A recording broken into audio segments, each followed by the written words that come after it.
Est-ce que tu es sensible à toutes les problématiques d'eau? Tu l'as forcément entendu, il y a moins d'eau, comment on va faire? Les températures se réchauffent, c'est la catastrophe. Aujourd'hui, on va parler de comment faire une mare en permaculture et de tous les systèmes qui nous permettent de stocker de l'eau facilement. Je t'avais dit de me poser la question dans les commentaires si tu voulais plus de détails sur ma mare. Voici la vidéo qui en parle. Mais au-delà de ça, on va parler de toutes les techniques de permaculture qui te permettent de stocker facilement de l'eau. Et tu vas le voir, je sais que ça va sûrement en faire bondir certains dans les commentaires, mais on n'a aucun problème d'eau en France. Actuellement, qu'est-ce qui se passe? On fait des forages gigantesques et on va taper dans l'eau des nappes phréatiques. Est-ce que c'est durable? Franchement, pas sûr. Est-ce que c'est intelligent? Franchement, pas sûr non plus. Évidemment, si on est dans un certain cas à faire un pic, pourquoi pas? Mais on peut faire tellement plus simple. Revenons-en à notre attitude actuelle. On prend de l'eau, quand c'est à usage domestique, on fait caca dedans, donc on la pollue, et on l'envoie directement dans les égouts. C'est-à-dire qu'on la mélange avec d'autres eaux qui pourraient être propres. Encore une fois, est-ce que c'est intelligent?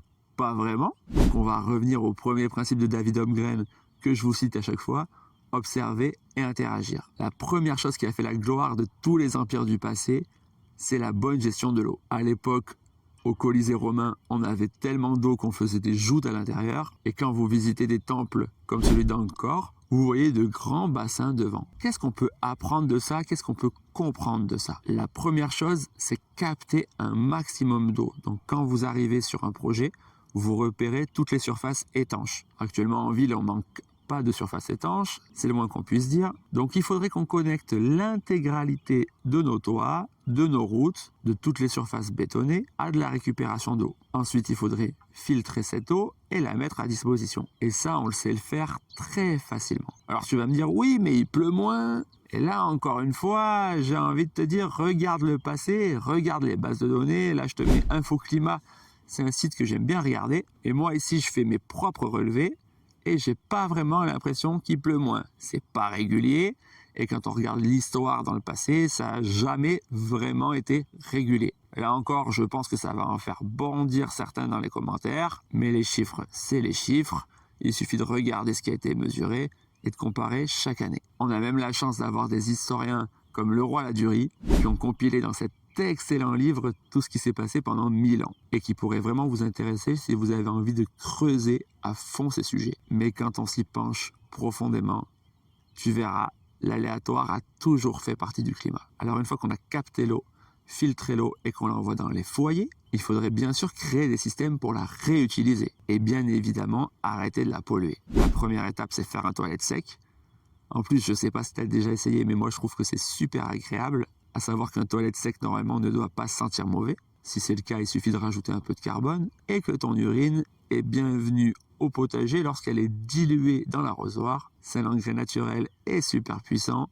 Tu peux pas faire plus local et ça marche très bien. Ensuite, on devrait faire attention à ne pas mettre de produits toxiques dedans et à réfléchir à comment elle pourrait faire plusieurs étapes. Par exemple, lorsqu'elle sort de la douche, aller ensuite dans la machine à laver, puis dans un filtre, puis dans votre potager. Et si on en produit trop, si par exemple on n'a pas de potager, il suffirait de l'envoyer dans une phytoépuration pour pouvoir la faire cycler, puis la récupérer. On n'a pas de problème d'eau. Il suffit de stocker, de filtrer et de réutiliser. C'est pour ça qu'arrivé sur ce terrain, j'ai fait une mare. Et maintenant, on va rentrer plus en détail dans comment faire une mare en permaculture. Comme d'habitude, pour réussir, il suffit de regarder comment marchent les systèmes naturels. Les rivières vont onduler. Alors j'ai essayé de recréer ces petites ondulations au niveau de ma mare. Je les fais au niveau horizontal et au niveau vertical, ce qui permet aux plantes et à la vie en général de s'installer. Attention, si tu fais une pente régulière, les plantes auront beaucoup plus de mal à s'installer.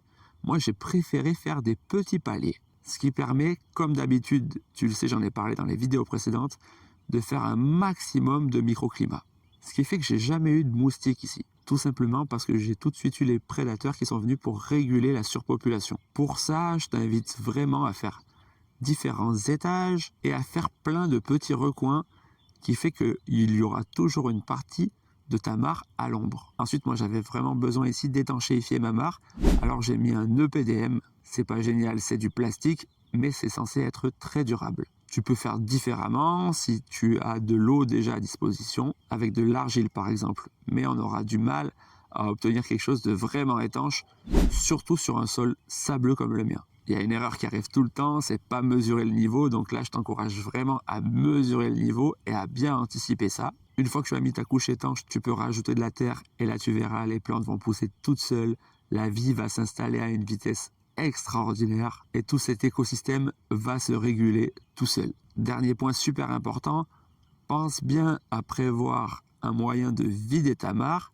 Tu peux la siphonner. Pour ça, il te suffit de prendre un grand tuyau, de boucher le bas du tuyau, de remplir le tuyau, de déposer le tuyau plus bas que le fond de ta mare et d'enlever le bouchon. Pense à mettre une crépine pour éviter de remplir ton tuyau de petites saletés. Et là, la mare va se vider toute seule. Pense aussi à faire un trop-plein. Il peut arriver que ta mare déborde et c'est très important que tu choisisses à quel endroit elle va déborder. Maintenant, en permaculture, on utilise encore d'autres solutions, notamment le design sur courbe de niveau, qu'on appelle en anglais keyline design. On va repérer des points clés dans la pente, creuser et planter à des endroits spécifiques et ralentir l'eau pour qu'elle pénètre au maximum dans le sol et la diriger pour qu'elle aille se stocker dans différentes mares. C'est pour ça que le premier truc qu'on a fait sur notre terrain, c'est d'abord tracer des lignes de niveau et collecter l'eau de pluie. Ensuite, dans l'idéal, il aurait fallu qu'on connecte nos mares à tous les toits du quartier. Mais là, on rentre dans une problématique différente qui est la politique, les normes et l'humain. En tout cas, j'espère qu'au travers de cette vidéo, tu te rends bien compte qu'on n'a pas un problème de quantité d'eau en France, on a un problème de gestion d'eau en France. Pour ça, la seule chose à faire, c'est donner des solutions. C'est pour ça qu'on fait des stages tous les mois à prix libre. Le lien est dans la description. J'espère que cette vidéo te motivera à récupérer ton eau, à la stocker, à la réutiliser, à la filtrer et encore une fois à devenir plus autonome. S'il te reste des questions comme d'habitude, pose-les-moi en commentaire. Et si tu veux me soutenir, pense à t'abonner et à mettre un petit like. Ciao, ciao.